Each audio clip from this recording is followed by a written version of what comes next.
So my thought was, okay, we'll make it, we'll pass this reconciliation, and the Senate bill is deemed passed when the reconciliation passes the Senate. But the Senate parliamentarian ruled that out. The three options we have are to have a bill, a rule that sets up a vote on Senate bill and on reconciliation in either order. We can do it in either order. Secondly would be to have a rule that deems the Senate bill passed when we pass reconciliation. But that would be a bill considered a vote on the Senate bill, and members are more comfortable with the third option, but we haven't made this final determination. But the one most people like best says that we pass a rule that's just a rule about taking up reconciliation.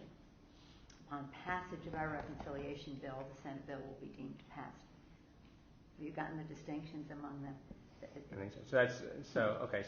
So you either vote on the two bills separately. That's one option. Right. That isn't too popular. Right. Okay. Nobody wants to vote for the Senate bill.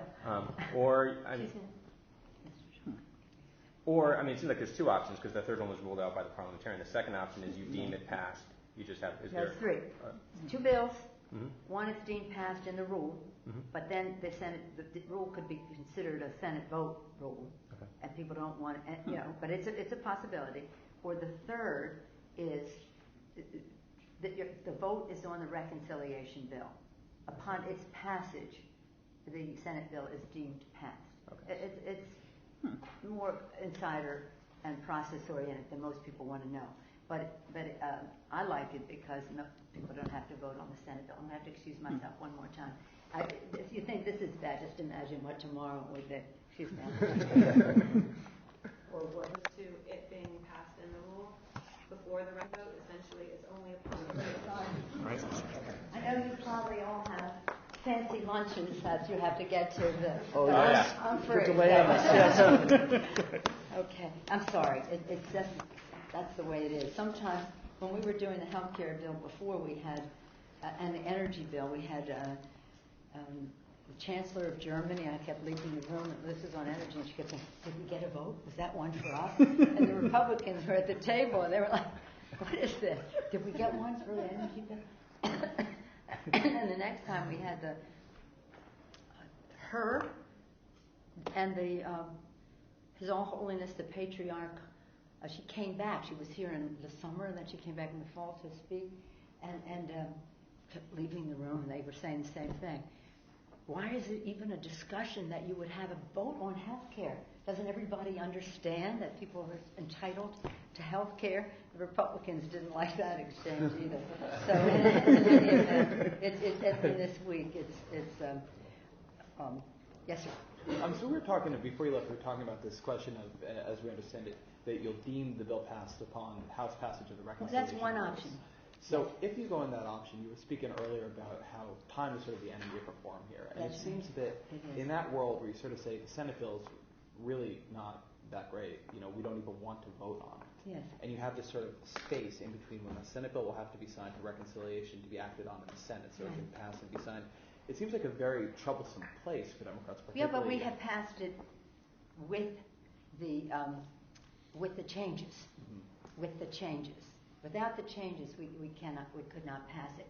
But I can't even go to my members for it. I said you have to vote. I can't even go to my members unless I have that ironclad from the Senate that will happen. Because your point is exactly right.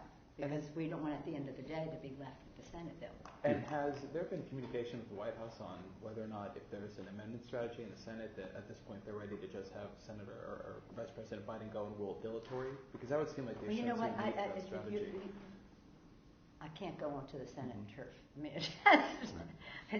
it's mysterious enough. When you get their commitments, and this is so big. It's so important. So it will make so much change in our country that we have to have the confidence that this will happen on the House and the Senate side. That's why there has to be complete agreement on what the package is, and not call their bluff on this or call their bluff on that, because that I can't say to my members the Senate has committed to do this, so pass it, and they'll do this. If I'm saying, well, they haven't agreed to this, so let's try it anyway. you can't say we've got to hold them to their commitment if we're not held to a commitment. It's tough. It's tough because, we all come into this with all of our enthusiasms for different things. Believe me, the enthusiasm is because this is a very substantial bill. Yes, sir. What sort of ironclad reassurances are you looking for? Is there a simultaneous... Firstborn child. Nothing much. Is there like a simultaneous whip going on in the Senate? Or? Well, let me say this. I have asked them to show me what it is they can show me that I would be able to convince my members to go forward. Our members are determined that we will have health care reform. They want it, but they don't want the Senate bill. So, having said that,